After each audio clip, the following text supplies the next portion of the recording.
me ei olnud nii-öelda selle aktiivse sõjategevuse keskel, aga ikkagist me jälgisime, kui suur tüki tuli või neid asju me tundsime, nägime ka oma silmaga, et ma ei saa öelda, et see lihtsalt siuke, et olin nagu Süürias ja midagi näinud, on ju, et päris nii ka see olnud. Aga ma ei tundnud kordagi, et mu elu oleks ohus olnud selles mõttes, et ja inimene harjub kõigega. Et ma olin 7 kuud järjest, enne kui ma sain välja sealt. Lihtsalt see, et minust see meeskonna ülem ja ei olnud nagu inimest, kes mind asendaks ja nii edasi, et ja kuidagi ma harjusin ära sellega, mis ma nägin. Ja kui ma tulin nagu tsiviil tagasi ja nägin, et okei, et normaalsed autod või inimesed jooksevad, inimesed grillivad, see tundus nagu siuke mainstream. Ja mul võttis nagu selle eluga kohanemine natuke nagu rohkem aegu vastupidi, et kuidagi hindada asju teistmoodi.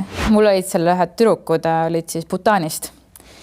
Ja neil on see, et näiteks mehed ei tohi puudutada, kui on luba antud või lihtsalt kas või patsutada õla peale või üle jalgade ei tohi astuda, on ju.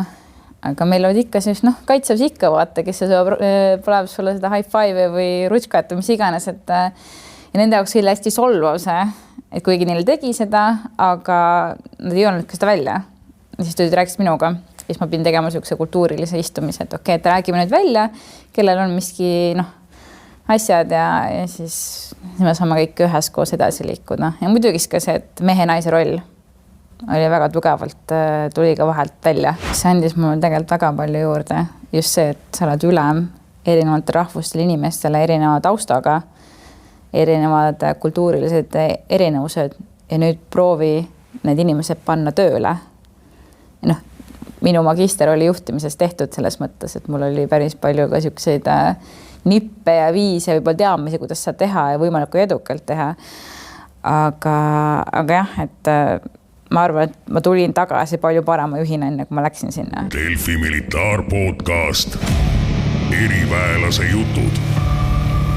Ainuke lihtne päev oli eile. Iga päev algab nullist.